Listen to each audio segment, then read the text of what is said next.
This is a video on how to use the Bendix King G series radios, as well as the D series, E series, and L series radios.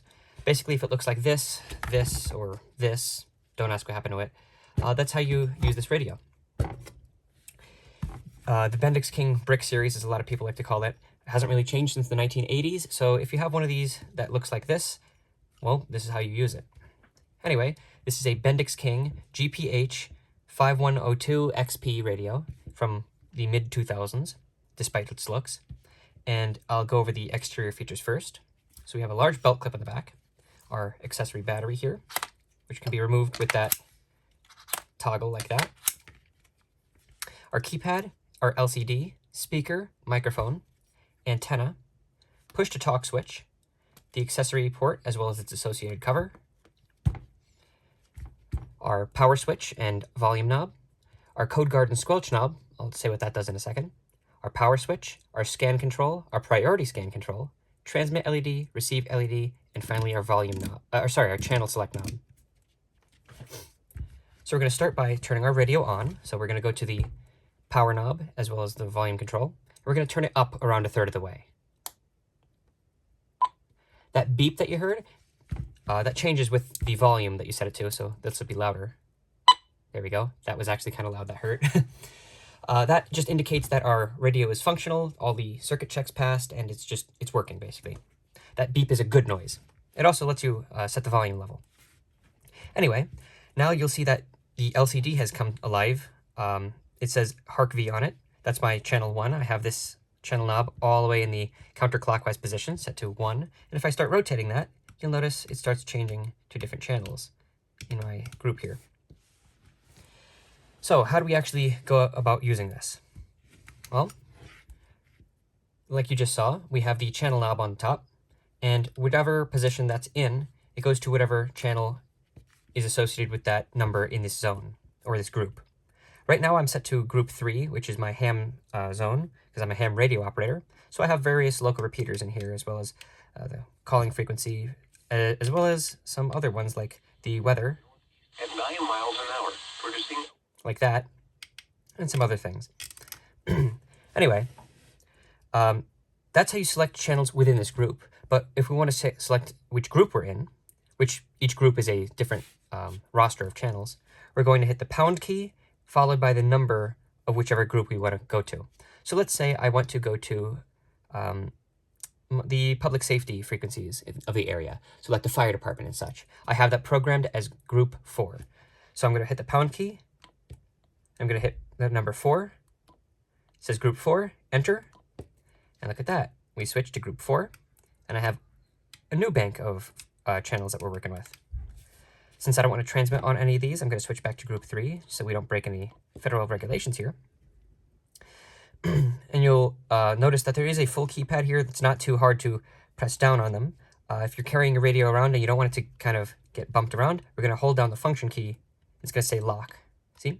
Now it's locked. No matter what I do here, that keypad is locked and it's not doing anything. It'll actuate the light. You'll see it starts to light up. I don't know if you can really see that too well.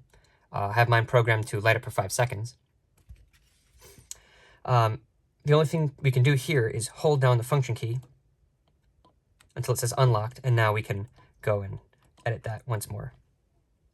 Anyway, as for the other functions of the radio, this, as you probably guessed, is your volume knob. That works just like the volume knob on a radio or in your car or anything else. We have 3 switches here, low and high. Low means that we're transmitting on 2 watts of power, RF power, and high means we're transmitting on 5 watts. 5 watts will puncture through some obstacles a little bit better. You might get a little tiny bit more range out of it, but you really want to keep in low power mode when you don't need high power. That just conserves your battery. It makes it last a lot longer. Our scan, you'll notice that as we go through these various channels, there's a little SCN indicator over most of them. Not all of them. I have some not scanned, like that one doesn't say scan. But those are the different channels that I have programmed this radio to scan through. So it'll just keep going through continuously if I have that on, and that scan is blinking.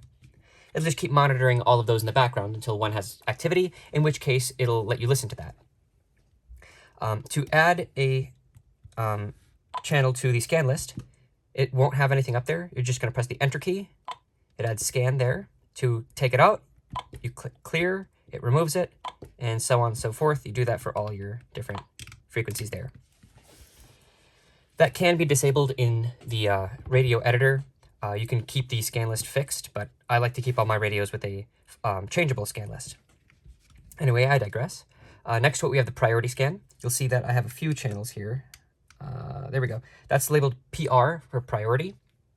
That means that no matter which channel I'm on with this knob up here, if I click that on, it automatically goes to that priority channel. It's still listening to that channel that the knob is set to. So in this case, I have that on Hark V. But if I click this on, it goes to Call V. It's still listening to Hark V, but if something comes through on Call V, it'll step over that and it'll listen to that instead. Also, if I try and transmit, it'll go off of Call V instead of Hark V. If you're just walking around, I like to have mine in scan mode, just so I can hear if anybody's talking in my area, or if the fire department puts out a page or something, it can automatically pick that up. For my demonstration today, I'm just going to keep all these low, so they're out of my way. We have a code guard and squelch knob here. Code guard, if you know what CT-CSS tones are, code guard or channel guard is BK's way of calling CT-CSS tones. It's like Motorola calling it a private line. It's no different. It's just their trademark for it. If we have this knob all the way counterclockwise into its detent, you'll hear a click. That means that the code guard is enabled, and it will only open the squelch to the speaker when that CT-CSS tone is met. Otherwise, we have an adjustable squelch. So if I turn it clockwise enough, you're going to hear a hiss. Yep. I'll back it off so it's no longer hissing. And now my squelch is set. That disregards all the CT-CSS tones, so no matter what comes in, it'll listen to it. I like to keep mine set to CT-CSS. It's also auto squelch if it's set to a no CT-CSS channel. And finally, we have the two LEDs here. If we're receiving something, like the weather channel, let's say. Where is it? There we go. Mostly cloudy. A slight chance That yellow light will illuminate, and when we transmit, I'll go on Call V. When we transmit, Whiskey 3 TLP, you'll see that that red light illuminates. That should be it for the basic operation of this. Last thing to say is basically, this is your PTT button. Press it down, and please, please, please, I beg you, wait 1 moment before you start speaking, or else the first syllable will be cut off of your message, and that's not good. Nobody wants that.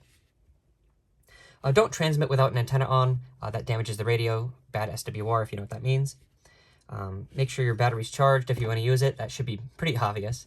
Take care of your radio, and it'll take care of you, basically. There are some other options for these BK radios that are pretty nice. Again, if you really are adamant about not pressing things on the front, they do make 2 different protectors. There is a bezel that can go around here. That protects the LCD from getting scratches on it. And associated with it is one of these half keypad cover things. It covers the keypad entirely, but it leaves the screen open for you to view. The full front is what Motorola would call like a tier 3 radio. This is what we call a tier 2 radio with just a screen. Sorry, tier 1.5 with just a screen with no keypad. And then finally, if you really don't want your LCD or anything, you just want a plain-faced radio, you could take the full cover. And now you have a radio that you really can only navigate with the top controls here. So you just have to know which number is which, what everything does. And really, it's a foolproof radio if you know what all these numbers are. I personally like to keep it with the bezel and the half cover, because I'm not really using the keyboard all that often unless I'm front panel programming it, excuse me. But I still like to see which channel I'm on easily. And also when I'm scanning and a scan comes in, it displays which channel it is. I like that too. Like I mentioned earlier, it really works on, this guide works on any radio that looks similar to this. We have a G series, an E series, and an L series radio here. These all do work. This one has kind of a bunk screen on it, so you can't really read much on it. But this one does work, rest assured. On this one too, this is an ANPRC 127 radio, which is an ex-Army Signal Corps radio. And yeah, there we go. It boots up. It doesn't have a beep tone to it because the Army didn't want that, nor does it have any of these extra controls. But it does work. I had to replace the PTT with this ugly switch, but hey, it actually feels better than these, so who has the last laugh? That being said, yeah, again, keep your keep your batteries charged, whether it is the rechargeable one or you have the AA battery pack. And yeah, I wish you good propagation and happy radio usage.